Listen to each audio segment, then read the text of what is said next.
Alright guys, it is December 12th, man, and I'm recovering from one busy weekend and stuff. I ended up in Johnson City on a 12-hour trip where I more or less took my mom Christmas shopping and had dinner with the uncle that I always talked about who had all the comics and stuff when I was a kid, and his wife and mother-in-law. And then Sunday morning, Tim Anderson called me up, the great Tim Anderson. Who I've mentioned in past videos and stuff, and we talked a little bit about going to a comic book convention. It apparently happened Sunday when we went. It was in Charlotte, North Carolina. It was called the Charlotte Comic Con, but it was actually a little bit more south at a place called Concord, North Carolina. And we were just there for 4 hours, 4.5 hours, I think. Great day, just laid back, great trip. Ate at IHOP on the way back. But, you know, karma's a bitch. You know, karma is a bitch. It comes back and gets to you. Because also, earlier in the week, Steve Ogden, the guy who sent me a package, you know, a little, act of kindness there. He went to Baltimore Con. And I've always done these videos where I talk about I got these great books, and I got them for cheap. I got a bunch of quarter books, 50-cent books, did a little hustle. Got like, I don't know, something like 120 books for 20 bucks one time, things like that. And I think it all came back to bite me in the ass because I ended up leaving a whole bag of comics with a dealer down there. Yeah. I was taking books to the car as the con went on, and then the very last place we were getting, between the drive and everything I was, 12-hour day I had before that, ended up driving, I think a total of something like almost 5 hours and stuff. And being at that con all day, and it was real crowded. But I handed the dealer some of the last bag of comics I had, just bought before seeing him. I took the rest of the van before that, and I started going through his stuff, found some pretty good stuff, and then we left. And I got home and I'm like, it seems like I bought more, and it dawned on me. I got it for $10, but I think it was around 25 books. I was able to deal a little bit. They were doing $1 a book, or you'll get 10 comics for $5, and I was able to get a little bit more in there because some of the books were in really rough shape. But I think I left something like 13 new Teen Titans / Teen Titans, New Titans books from the Baxter series, about 3 or 4 Kirby losers, and I don't know, man, something like maybe 8 Savage She-Hulk books there. So, after all these years, I've never done anything like that. Never. I think the closest I had is a bag of comics fell out of a book bag when I was at a flea market a couple years ago. Because when I got home, before I was leaving to come home, this kid had come up and said that my book bag had come unzipped. And when I was doing the haul, I was like, I've lost the bag. So, I was due. I mean, it shouldn't bother me. I've been very fortunate, but Kirby losers in those Titan books, I've been trying to get the whole set up. Anyway, first thing I want to show you is the books that Steve Ogden sent me, and then I'll show you what I got at the comic book convention. Again, it was a great day. Forgetting those comics at the dealer's table is not going to ruin it and stuff, right? So Steve Ogden went to Baltimore Comic Con a few months ago and got me a few things. This is some of the stuff he got, and these are beautiful. Now, Steve Ogden is the guy who kind of got me into the Charlton horror. I never really... The Charlton I read when I was growing up was crap. I read a few horror books, but it was stuff like Fighting Army. They had a title that I kind of liked, Surfing Wheels, but I was like 5 when I was reading it. Things like that. Just, I always thought they were horrible. Then he sent me some books over the years from Charlton. Look at this. Ghostly Tales. Look at this cover. Look at that. There we go, camera. Thank you. Beautiful, beautiful stuff, man. He sent me this. This is from 1982, so I think they reprinted a couple of issues there. And so help me, I swear some of this looks like John Byrne art from the early 70s. I don't know. Sent me a Ghostly Tales. I tell you what, these Charlton books, man, I tell you what, I mean, you do a little bit of digging, and there's some really good stuff in there. But I absolutely loved this painting cover. Not only does it look like it's from the 70s and the color palette and things like that, like those retro color palettes, but this is just a fantastic Phantom cover. Look at this. Look at that. That is awesome. Awesome. Okay, and then I fell down when I saw this one, man. I'm getting this whole run together. And I really didn't have to work hard to get this run together. So to have another issue of it, I'm a huge Mike Ploog fan. So my focus is usually getting anything that's Mike Ploog, and then I'll finish it off. But I also got this in trade. I've got the whole this whole series in trade. I found for $10 a couple months ago. It's in a video and stuff. But it got me a issue of Frankenstein Monster number 13. That is just fantastic. That's one of my favorite versions of Frankenstein, man. I'm really, I love the whole, Sonny Bono furry vest thing that he wears. Now, I could be wrong on this, because I'm getting behind a little bit on the modern books. I think I've said what I have to say about how the modern books have just kind of took me out of a lot of things. Getting a lot more indies and Albatross Pet Press, like Hillbilly and things like that. But if I'm not mistaken, I think Frank Cho more or less left or got fired, however you want to look at it, due to the writer saying that his covers were too racy, just to put it in a nutshell. There's a whole story, but I think this is Skyborn. I think this is where Frank Cho went and more or less just did the covers the way he had them, just changed into another character. So I think that's what that is. So we'll do a little research on that. Then I got me some Bronze Age stuff, my favorite era of comics. Much as I love the 80s that I grew up in, a lot of great stuff from every era, but that Bronze Age stuff, something about it. They got me number 64 of All Star Comics, featuring the Super Squad. And it even has a date stamp on it, which actually makes it a bit more cool. October 28th, 1978. They got me another issue. Star Spangled Kid, man. The older I get, the more I kind of dig that character.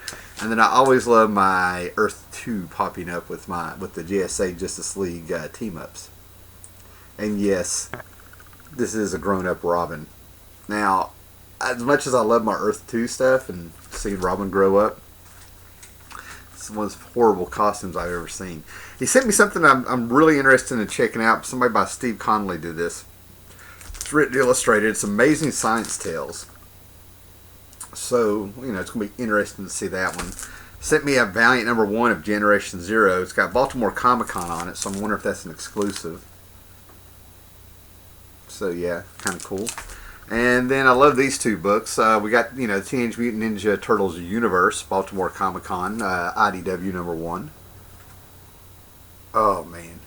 That's my Turtles, man. So... yeah, I'm kind of a purist, man. I like the Eastman and Laird Turtles from the 80s. And then we got the guide where they reused the cover for the Baltimore Comic-Con. But this is what he sent me that blew me away. This is a yearbook. This is exclusive to Baltimore Comic-Con. It's Archie, and it's a 2006 yearbook. And it has tons and tons of artists doing their interpretation of Archie. And I went through this thing, and it has Sabrina the Teenage Witch. This Jughead, this blows my mind. Where's Clockwork Orange?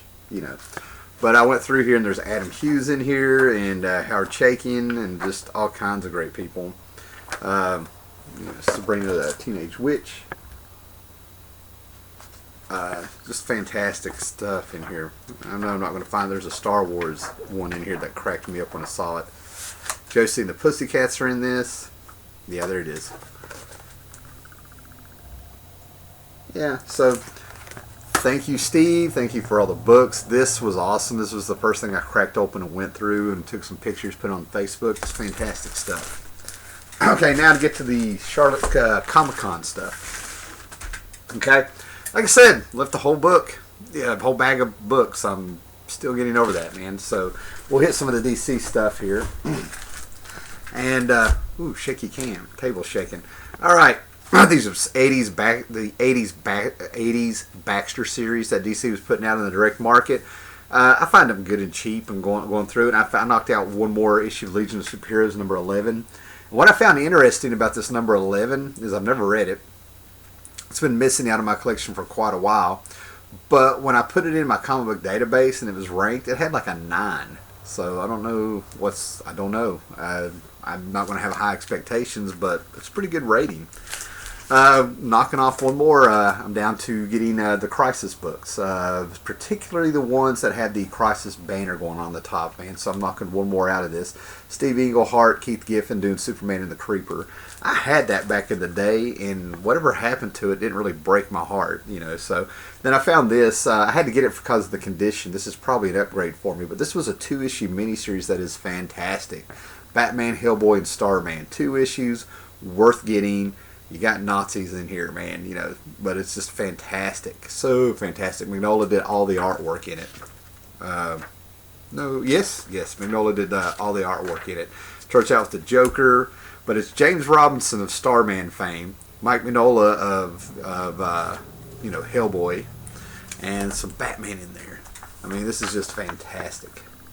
Those little gems from the 90s I love, you know.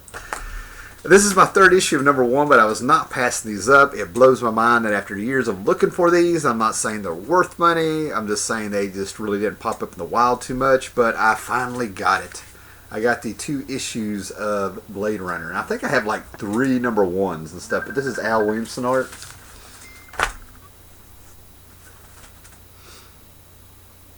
Oops, sorry, my phone went off. Excuse me, sorry. Sorry, guys. I'm a one-hit shot wonder.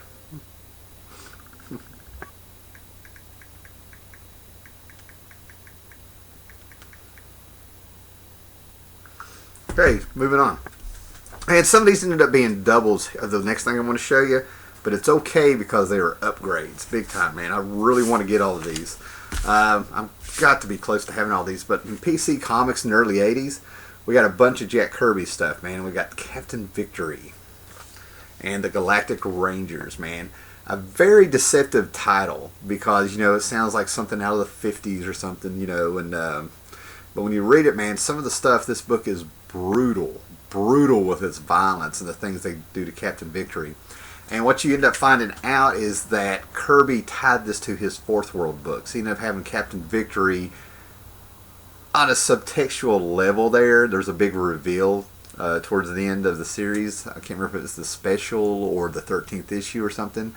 But he gets handed a lot of his father's equipment, so to say, and you figure out that his dad was Orion, which makes Darkseid his grandfather. So I got a few issues of that. Great stuff. Kirby in his later years and stuff. You know, I feel really lucky to find these fantastic issues. I mean, these are very fine and near mint. So that was awesome to find. And then another series that I'm finally piecing together. I just need #8, and then I think I need maybe 2 specials, and I have all the Sin City and stuff. I won't go through all the covers here for time and stuff, but yeah, I ended up getting a whole bunch of Sin City to Hell and Back, or Hell and Back by Frank Miller. Just a great stuff. And then I want to complete this series. I'm so close. I might as well go through with it. I hardly ever see these in the wild, but when I do, I grab a few. And I'm not going to recommend you to read them, but if you're a Lost in Space fan, Bill Mumy actually worked on this, and he was Will Robinson. And, you know, and I'm a sucker for those old, you know, I'm a fan of pop culture, man. So, like, those shows like Lost in Space, Star Trek, and everything like that. I'm not hardcore, but, I mean, I'll sit down and watch. I like them for what they are. And the first, you know, I think Lost in Space ran for 3 seasons, and I've always been a fan of the black and white first season, wishing it was in color because it had a much more serious tone to it, okay? But, yeah, I found a lot of Lost in Space books, and that is a Joe Jusko cover, you know, with Judy and Penny, I guess, there, you know. You know, this is not for kids. This actually has some rating. This actually has some warnings on a few. Excuse me, that was an annual. And they actually have some warnings on the cover on some of these that, you know, for mature readers and stuff. Lost in Space, the movie, annual #2. Peter David and Bill Mumy came on there. So Peter David getting on this, I'm there. Now, this is from Innovation, which I never really understood this company that kind of came and went. Gorgeous Brian Stilfreed's cover on #3 here. It's fantastic. Yeah, #4. #6, I have #5 and #1 and #2 back here on the shelf, like right down here. So I'm going to stick them on here after shooting this video. I can never remember this guy's name on the cover. He's always Judy's husband to me, if I'm getting that right. I don't know, it's been a while. And our great Dr. Smith, just a fantastic cover. Like I said, all of these were, I forgot to say it, but a lot of these, well, a lot of these were dollar books, but I got a deal on them. Lost in Space. Yes, number 13. And this is some kind of gold embossed incentive, so that was the good one. And then every now and then you'd get these covers that they used to be all over the internet and stuff, where people would find covers that came from a much more innocent age, and they meant more and stuff. Well, here's one that I had to get. It's a beat up copy.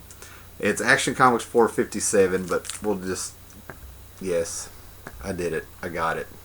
And I feel awful about it. Finally finished up my Rising Stars. I have every one of those, number 21. I am done. I have them all. I even have one of the books that novelizes it.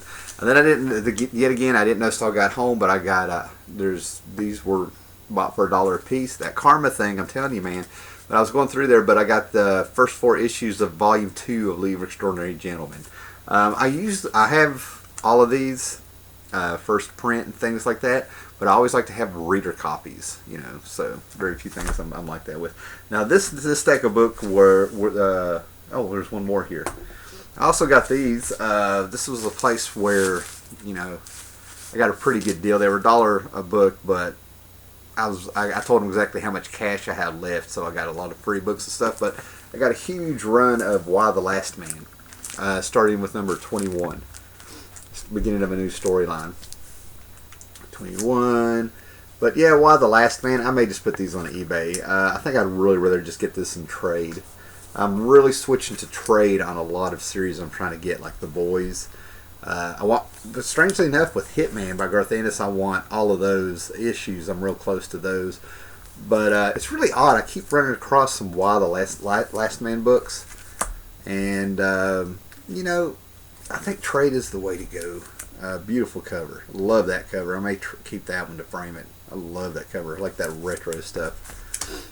But also another brutal book. All the men have died. Anybody with the Y chromosome died, except for Yorick and his monkey. And I kind of guessed, Brian K. Vaughan said that when you read the first issue, all the clues are there about what happened. And I kind of guessed. I ended up guessing right on what it was. Wasn't real confident in my guess. So I have 1 or 2 random issues in there. I may just put all those on eBay. Then I got this big stack of books for all these books for $1 a piece, which was fantastic. But some of these are doubles, but yet again they're upgrades. Maybe 2 of them are doubles, but you know, we're chipping away at those 275 issues of Cerebus I'm wanting. I'm not even playing around like I'm going to get any of the first 25, but you know, I'll grab them if I see them. And I'm also trying to get all the phone books of this. I think I have 5 of the 13 phone books, and I'm doing it by price. Okay, I'm wanting to get good deals on them. I've looked up, go to Heroes Con at a convention. I found the first phone book for something. I think I paid $10 for it, and then when I went to Heroes Con, I got the other 3 or 4 of them for $3 a piece. So, you know, it's part of the hunt. But here's some Cerebus books. This is the fantastic one where he goes from what was the Punisher Tick or something like that, and everybody thought he was Psycho, to where he went to Swoon, and he grabbed Elrod and he turned her into like it wasn't Dream, but she was a version of Dream, but he got all delusional because he got his heart broken. He just got all sad and Tim Burton like, and he's an artist and stuff, and he started having these delusions. And Neil Gaiman loved this satire take that he weaved in here about the Sandman. It was just fantastic. Mothers and daughters going on, and these mothers and daughters became 4 trades. It was guides, reads, women, reads, minds, guys. And when you put all 4 trades together, he was kind of warning you and stuff. And reads, it was really hard to. It takes a little effort to read that when he put in a lot of words. And he got in trouble with like 186, which I think might be in here. But yeah, I mean, you know, Cerebus is the greatest thing. Perfect quote. It's not mine. I don't know who said it, and I know somebody told it to me. And I think I've heard it twice, you know, over the past year. But it's the greatest thing you'll ever read and the worst thing you'll ever read. 185, 187. I think I have 186 back here. But I love some of these covers that he does. You know, I think we're in 1995 now. And then going home, we jump up into the 240s. But, I think I've got over a third of the series. You know, Latter Days. These are the issues that are actually kind of picking up. I don't know what the deal is. I don't know if there's a smaller print run. I wonder if he used to put in the print run and how many issues were sold. Looks like he didn't do that anymore. But yeah, Latter Days, described as unreadable. But the trade is in demand. And then this was interesting with this. If you hung in here, Mask Martial Law. I think I just need maybe two more comics or something, and I have all the martial law books they ever put out. I love martial law, but this is crossover with the Mask. Okay, so I think I find this issue, and this is number 1. There was just 2 of these. And then Anderson found the other issue, number 2, and we were just kind of looking at each other, because I knew I needed one, and he said he needed one, and we're adults. I was like, dude, I was gonna let him have it and stuff. The way we're talking, it was like no big deal. We're past that. We're friends and all this stuff. We ended up checking our comic book databases while we're eating at IHOP and stuff, and it turns out I needed number 1 and he needed number 2. Isn't that amazing? We were just sort of like, And then I found this beautiful bastard right here, little Bernie Wrightston, Master of the Macabre, whatever. It's late. So yeah, there you go. I can't wait to go through this. And I think this was a 5-issue series that came out through Eclipse Comics. But if I'm not mistaken, it wasn't that it was original work. It's that it was some reprints from his creepy and eerie days or something. If you're a Bernie Wrightston fan. Okay. Seems like I had more to say, man. But there you go. You hung in there. There's the haul. Thank you, Steve, for the books. And glad we got to hang out there, Mr. Anderson. So, okay. Later, guys.